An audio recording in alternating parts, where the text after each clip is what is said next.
mengisahkan tentang seorang gadis cantik berusia 18 tahun bernama Lady Catherine, yang baru saja melangsungkan pernikahannya dengan seorang pria kaya berusia 40 tahun bernama Alexander Lesser. Setelah menikah, Catherine langsung diboyong ke kastil mewah milik sang mertua, seorang bangsawan pemilik tambang batubara bernama Boris Lester. Akankah Catherine hidup semawa bersama suaminya atau justru malah sebaliknya? Sebelum kita eksekusi alur cerita film asal Inggris berjudul Lady Macbeth ini, seperti biasa jangan lupa subscribe, like, dan komen. Kehidupan pernikahan Catherine tidaklah sesuai seperti apa yang dia impikan. Alih-alih hidup bahagia bak putri kerajaan, di rumah barunya itu, dia justru hidup layaknya tahanan penjara. Dengan aturan ketat yang dibuat oleh mertuanya yaitu Boris Lester. Boris memiliki sikap yang dingin dengan kedisiplinan yang sangat tinggi. Seperti tidak mengizinkan Catherine keluar dari rumah, tidak boleh terlalu banyak bicara atau bertanya, dan Catherine tidak boleh tidur jika suaminya masih belum pulang. Sementara Alexander justru selalu pulang larut malam dengan kondisi mabuk berat. Sehari-hari Anna hanya berinteraksi dengan pembantu rumah itu, seorang wanita kulit hitam bernama Anna. Belakangan baru kita tahu bahwa Alexander tidak pernah mencintai Catherine. Dia menikahi Catherine karena dipaksa oleh ayahnya, agar Alexander segera bisa memiliki keturunan. Tapi bagaimana bisa memiliki keturunan? Pada malam pertama saja, Catherine sama sekali tidak disentuh oleh Alexander. Entah punya kelainan atau apa, Alexander hanya menyuruh Catherine menanggalkan semua pakaiannya. Setelah itu, Catherine disuruh menghadap ke dinding. Sementara dia memainkan burungnya dengan cara manual, yaitu dengan tangannya sendiri. Setelah selesai, dia langsung tidur. Begitu juga dengan malam-malam berikutnya. Catherine hanya disuruh menghadap ke dinding tanpa busana, sementara dia hanya bermain secara solo.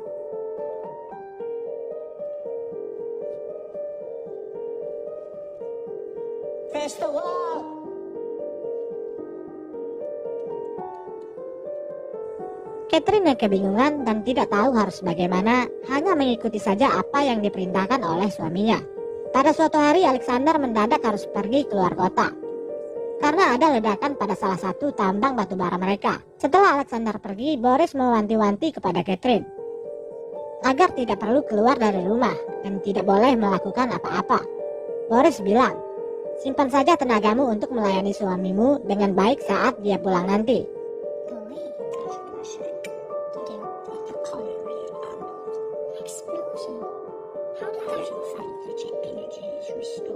Setelah suami dan mertuanya pergi, Catherine yang merasa kebosanan karena tidak ada teman yang bisa diajak bicara dan tidak punya kegiatan apapun selain hanya pergi ke gereja pada setiap hari Minggu. Diam-diam dia keluar dari rumah, berkeliling di perkebunan kapas yang sangat luas. Pada suatu hari Anna tidak datang ke kamar untuk melayaninya seperti biasa. Lalu dia memutuskan untuk mencarinya di luar rumah. Ternyata Anna dikerjai oleh tukang kebun anak buah suaminya. Anna diangkat dan ditimbang layaknya hewan ternak.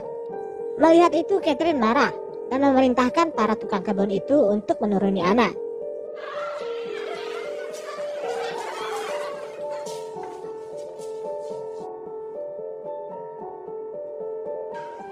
Setelah Anna pergi, Catherine bertanya kepada salah satu tukang kebun itu, berapa kira-kira berat badannya.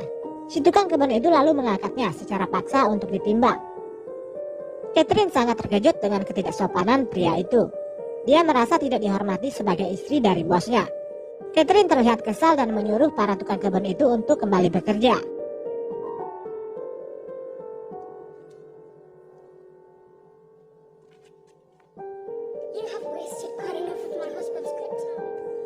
Di dalam rumah, Catherine bertanya kepada Anna, siapa nama pria itu? Anna bilang kalau dia adalah pekerja baru bernama Bastian.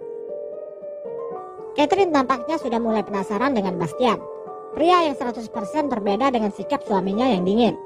Keesokan harinya dia pergi lagi ke kebun kapas. Di sana dia berpapasan dengan Bastian. Bastian mencoba untuk menggodanya dengan mengajaknya bicara, namun Catherine tak menghiraukannya. Meskipun niatnya datang ke kebun itu hanya untuk melihat Bastian. Pada malam harinya setelah selesai mandi, seseorang mengetuk pintu kamarnya. Ternyata itu adalah Bastian. Catherine sudah mencoba melarangnya untuk masuk, tapi Bastian tidak peduli dan tetap saja memaksa untuk bisa masuk. Bastian bilang, apakah kamu tidak merasa kesepian? Lalu secara tiba-tiba, Bastian mencium Catherine. Catherine awalnya menolak, mungkin karena sudah lama merasa kesepian. Akhirnya dia pun luluh dengan rayuan Bastian. Malam itu mereka berdua pun bercocok tanam untuk pertama kalinya.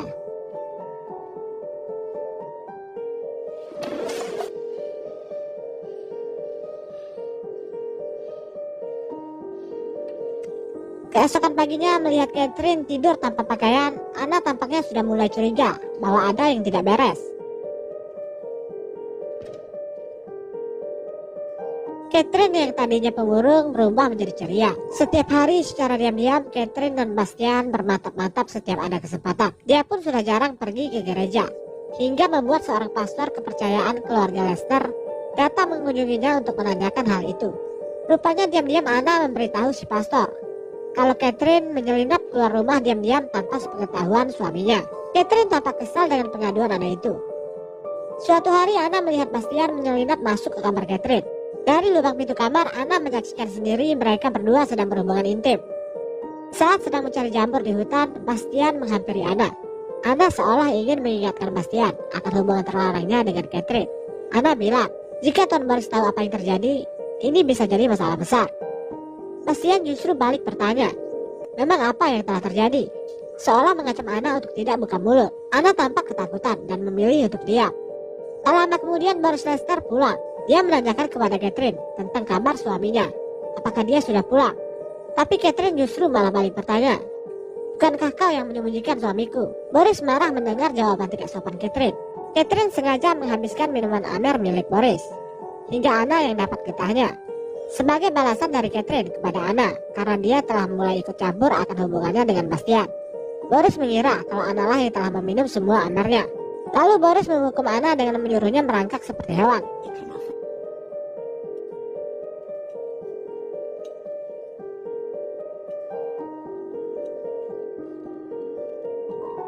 Singkat cerita, Anna memberitahu Boris akan hubungan terlarang Catherine dengan Bastian. Boris yang marah besar mencambuk Bastian berkali-kali dan mengurungnya di kandang kuda. Mendengar Bastian yang dikurung, Catherine mencoba untuk melepaskannya. Namun kunci kandang itu dipegang oleh Boris. Tanpa rasa takut, Catherine memaksa Boris untuk segera melepaskan Bastian. Namun Boris malah marah besar dan memaki Anna dengan kata-kata kesat. Do you have any idea of the damage he has made that impossible? Catherine sekali lagi menyuruh Boris untuk segera melepaskan Bastian. Namun sekali lagi Boris marah besar dengan melemparkan piring ke arahnya. Lalu dia masuk ke ruang lain dengan membawa piring makanannya. Dari luar, Catherine menganjal pintu ruangan itu dengan kursi agar Boris tidak bisa keluar. Kemudian Catherine menyuruh Anna untuk duduk dan makan bersamanya. Secara terpaksa Anna menurutinya.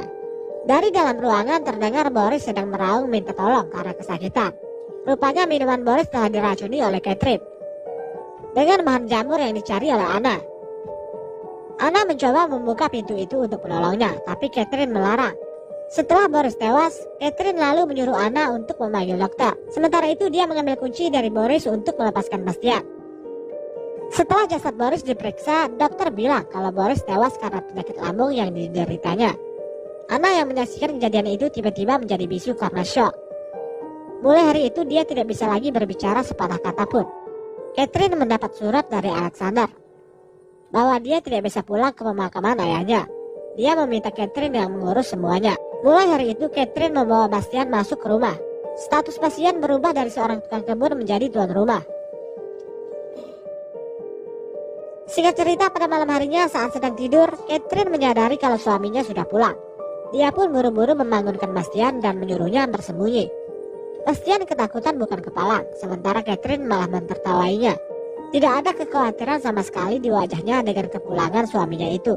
Saat di kamar, Alexander heran melihat tempat tidur dengan 2 bantal. Dia juga menemukan sebuah sabuk ikat pinggang pria.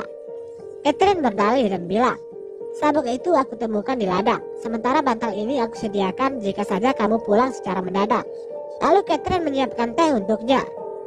Saat sedang minum, Alexander bilang kepada Catherine kalau dia sudah tahu tentang hubungan terlarangnya dengan pria lain. Alexander menghina Catherine dengan kata-kata cacian yang membuatnya sangat marah.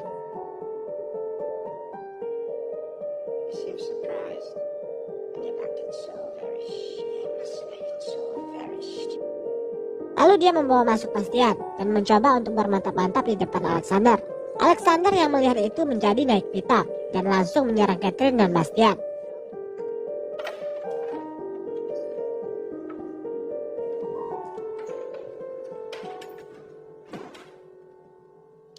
Setelah bergelut cukup lama, Alexander akhirnya tewas, dipukul oleh Catherine dengan besi berkali-kali. Bastian yang shock melihat itu ditenangkan oleh Catherine. Lalu jasad Alexander dikubur di hutan bersama dengan kudanya yang juga tewas ditembak oleh Catherine.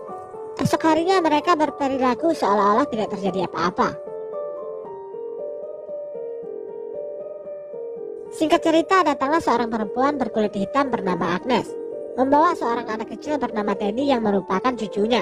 Agnes memberitahu Catherine kalau Teddy adalah anak dari Alexander Lester, suaminya. Teddy adalah anak dari hubungan terlarangnya bersama anak Agnes yang telah meninggal. Agnes memegang surat dokumen yang sah yang dibuat oleh Alexander sendiri, yang menyatakan kalau Teddy adalah ahli waris yang sah. Teddy tampaknya mulai menyukai Catherine. Dia bilang kalau Catherine adalah gadis tercantik yang pernah dia temui.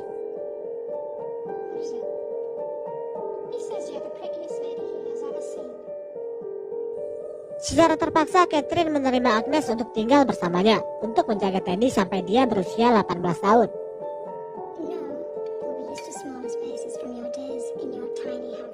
Catherine dan Bastian sudah mulai gelisah karena selama Teddy dan Agnes tinggal di rumah itu, mereka tidak lagi punya ruang untuk bermantap-mantap. Sementara itu, Catherine menyadari kalau dia tengah mengandung anak dari Bastian. Teddy sudah mulai dekat dengan Catherine. Catherine bahkan sering mengajaknya jalan-jalan di ladang. Pada suatu malam, Catherine datang menemui Bastian. Namun Bastian menyuruhnya untuk pergi. Kita tidak akan pernah bisa bersama lagi selama Teddy masih ada di rumah. Keesokan harinya, Teddy mengajak Catherine untuk bermain. Namun Catherine yang tengah tidak enak badan terpaksa menolaknya. Karena Teddy yang terus memaksa, Catherine jadi emosi dan secara tidak sengaja mendorongnya. Akibat dari itu, Teddy menangis kecewa. Lalu dia pun kabur dari rumah. Semua orang mencarinya kemana-mana, termasuk Bastian. Lalu scene memperlihatkan di mana Bastian menemukan Teddy yang sedang duduk di bebatuan air terjun.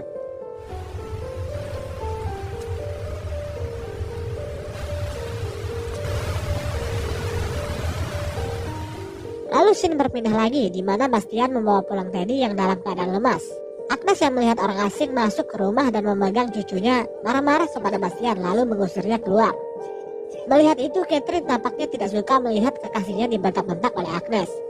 Dia pun pergi menyusul Bastian. Bastian mencoba untuk pergi dari rumah itu. Dia tidak terima dipermalukan oleh Agnes. Catherine mencoba menahannya. Catherine meyakinkan Bastian untuk bersabar sedikit lagi dan berjanji kalau semuanya akan segera selesai. Lalu Catherine kembali ke rumah dan menyuruh agar Agnes beristirahat, biar dia yang gantian menjaga Teddy.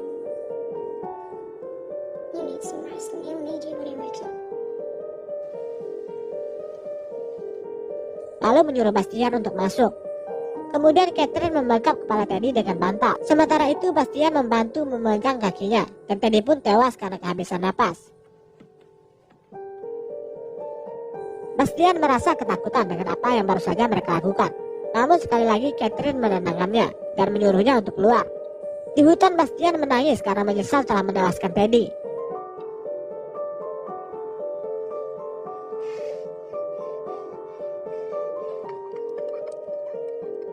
Di tempat lain, Catherine berdalih saat menjaga Teddy dia sempat tertidur 10 menit. Setelah bangun, dia menemukan Teddy sudah tidak bernapas lagi. Dokter bilang kalau ada bekas memar di muka Teddy. Kemungkinan seseorang telah dengan sengaja membekapnya. Kepada polisi, Catherine bilang memar yang ada di muka Teddy kemungkinan akibat terjatuh dari air terjun. Tampaknya polisi sudah percaya dengan semua ucapan Catherine. Namun tiba-tiba Bastian masuk. Dengan menangis karena menyesal, Bastian membuat pengakuan kepada polisi kalau Catherine lah yang telah menewaskan Teddy. Begitu juga dengan Boris dan Alexander, dan dia juga ikut membantunya. Bastian bilang kalau Catherine seperti penyakit yang menjalari tubuhnya. Aku selalu menuruti apapun yang dia mau. Mendengar itu, Catherine terlihat kecewa dengan Bastian.